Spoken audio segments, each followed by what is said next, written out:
In this lesson, we'll start in a cold and dark P47 we need to bring to life. This can be a long process as described in the manual, so you can also enable an auto start function if you're in a hurry. But for this lesson, we'll review the full startup procedure used by pilots in World War II and still used by warbird pilots today. The key here is to find a sequence that you can perform every time so it becomes second nature. Some steps must be performed in order, but you have a lot of discretion while performing other tasks. Some prefer to perform actions in a left or right sweep, while some prefer to group actions by system or function. The best sequence for you may or may not be the one laid out here, so look for techniques that work best for you. We'll begin with a quick sweep around the cockpit to check for trouble before the engine is running. First, set the air filter to on for dusty conditions, or off if no dust is expected. We're starting on a paved airfield today, so this can be left off. Then, verify the gear handle is down and set the flaps lever forward to the up position. You'll usually leave the flaps up for takeoff and leave the handle in place to equalize the hydraulic pressure on both sides. That will keep them in sync as they extend and retract. Press spacebar to continue. Now, check that the fuel boost pump rheostat is rotated counterclockwise to the start altitude position. Then, rotate the fuel selector to main. This puts the fuel system into the correct configuration for startup. Also, set the generator switch up to on. This will provide electrical power once the engine is up and operating. Press spacebar to continue. Next, we test the hydraulic hand pump. Give it 2 or 3 pumps and verify the hydraulic pressure on the main instrument panel increases. This is to verify hydraulic pressure can be built up manually to extend the gear and flaps in the case of a hydraulic pump failure. Press spacebar to continue. Now let's check the flight controls. Control rods are connected to the stick that move the ailerons on the wings and elevators on the horizontal tails in response to your actions. Control cables connect the rudder pedals to the rudder on the vertical tail. Move the stick and rudder through their full range of travel. We're looking for freedom of movement and the correct response from all the flight control surfaces. If you don't get that, this would be a good opportunity to map your flight controls to the proper access. You can access the control settings by pressing Escape and selecting Adjust Controls. Press spacebar to continue. Next, we check and set the trim tab controls. Run them through their full range of travel and check for correct operation. This is usually done with help from the crew chief, but you can verify this yourself by entering the external view, F2, then return to the cockpit using the F1 key. For takeoff, we set aileron to neutral, rudder to takeoff, elevator to neutral for an empty auxiliary fuel tank, or elevator to 1/4 inch forward of neutral for a full auxiliary fuel tank. We have an empty auxiliary fuel tank today, so go ahead and set that to neutral. Press spacebar to continue. Let's check the toe brakes for proper operation and make sure the parking brake is set for startup. Depress and release the toe brakes located on the rudder pedals and check they operate freely. If they do not, this is another good opportunity to double check your control settings and map your own controls to the proper axis. Then, to reset the parking brake, pull the knob, depress and release the toe brake pedals, then release the knob. The toe brake should remain depressed. This will help keep us from creeping forward when the engine is running. Press spacebar to continue. Next, let's set the prop switch up to auto for startup. This ensures the prop RPM is controlled through the prop lever on the throttle quadrant. Then, check and set the altimeter. Now, this can be set so the field altitude reads 0, or you can rotate the knob to match the briefed barometric pressure, so the field altitude is the actual altitude above sea level. That's entirely up to you. Press spacebar to continue. After that, wind and set the clock. We can wind it by rotating the knob clockwise.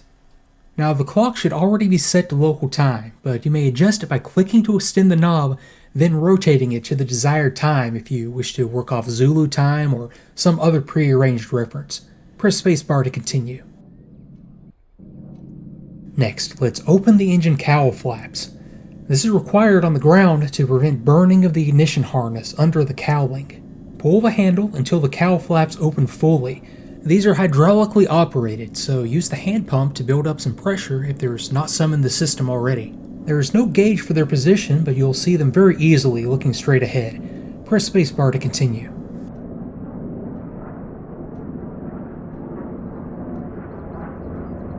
And now we come to a series of power on checks to verify operation of the electrically powered instruments and systems. First, set the battery switch to on. Check that the prop governor circuit breaker and all circuit breakers on the main electrical panel are in. If a breaker is extended, push it to reset. If it pops back out, there's a problem, usually an electrical short somewhere in that system. Depending on the importance of the system and urgency of the mission, you may either accept the fault and leave the system disabled, or abort the aircraft. For our purposes, this should be extremely rare though. Press spacebar to continue. Next, we'll test the warning lights. Toggle the two test switches on the main electrical panel up and down. Each switch is marked with the lights that are tested with each position. The landing gear, fuel level, oxygen, and turbine overspeed warning lights should come on as appropriate. The warning lights may also be depressed to test illumination of the bulbs. Press spacebar to continue.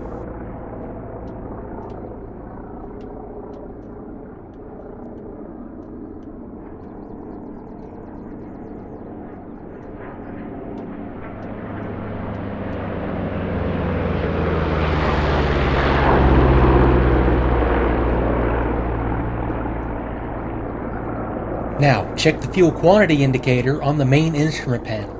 Quantity for the main and auxiliary tanks should match the briefed level. These indicators are calibrated for an aircraft in horizontal flight, so use the correction table on the left when on the ground with the nose up. Then, check the oxygen pressure gauge to the right for a full charge. Press spacebar to continue.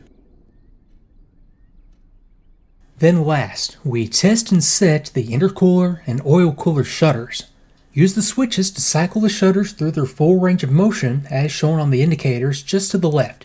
For a normal startup, set both shutters to the neutral position, but in cold weather the oil cooler shutter should be set to closed. Press spacebar to continue.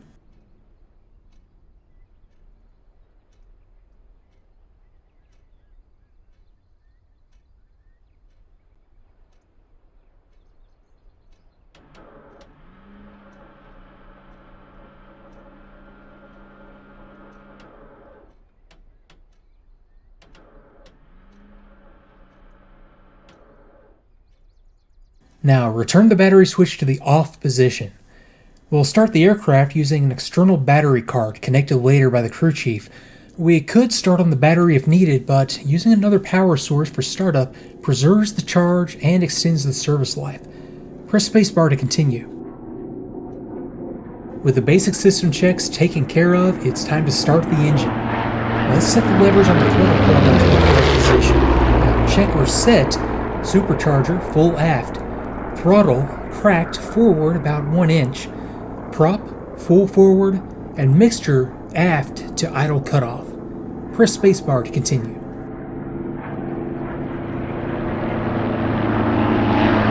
Now let's ask the crew chief to connect the external battery card for startup. Open the communications menu with the / key and select ground crew Chief, turn on the ground power. Then select ground electric power F2 Copy. and on F1. Press spacebar to continue after power is applied. Ground power is now on. The crew chief will have already rotated the prop several turns by hand, so now we prime the engine. Right-click to rotate the engine primer handle out of the locked position, then pull the handle 2 to 4 strokes in hot weather or 4 to 6 if cold. It's a warm day, so prime 3 strokes, then right-click the handle to lock it back in place. Press spacebar to continue. Now verify the prop is clear and set ignition to both to select both magnetos.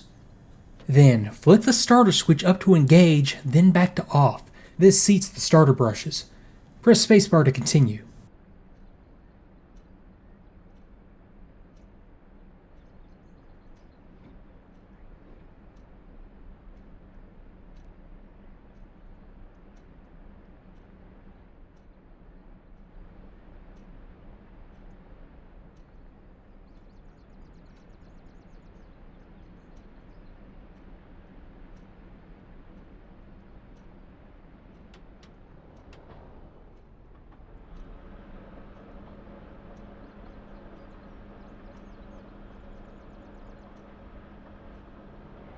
Now these next few steps can go very quickly, so let's talk through what will happen first.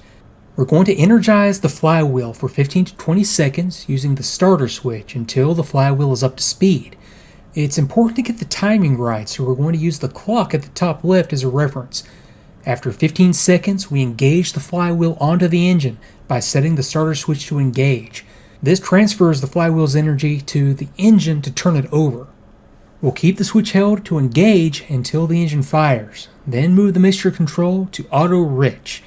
The starter switch can be left and engaged for 5 or 6 revs of the prop to provide a hotter spark and help the engine to catch. Return it to off when the engine is running on its own. Now this requires some dexterity if you're using the mouse to do all this, so consider mapping the starter switch and mixture lever controls to a convenient place. Now when you're ready, press the spacebar and we'll run through this step by step. Okay, check the clock and hold the starter switch to energize for 15 to 20 seconds.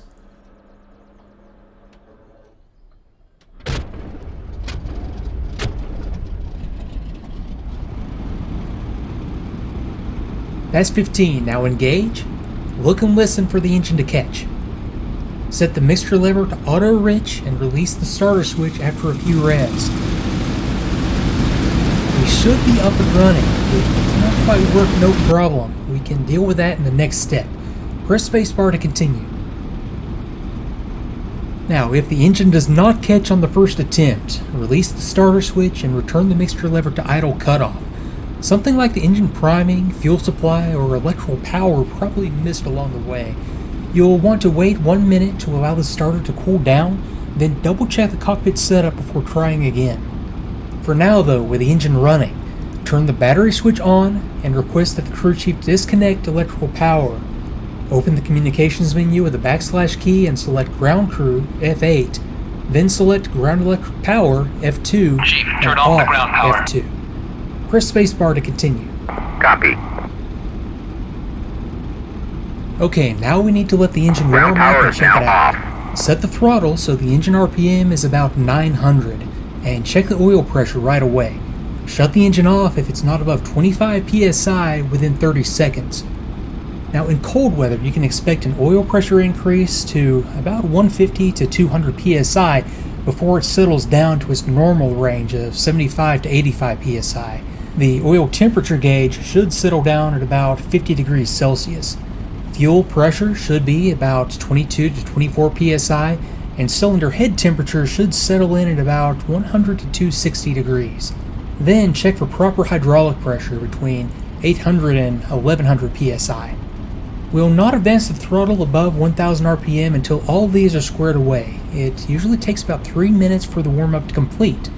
There's one more set of checks to run after the engine is warm, but rather than wait out the full 3 minutes, let's pick up there in the next lesson. Press spacebar to continue. Now, this entire process probably seems like a lot to handle at first, but you'll quickly find that most steps can be done with a glance or a quick sweep from control to control. This entire sequence that might have taken 20 minutes to run through step by step will take no more than a minute once you've found the sequence that works best for you.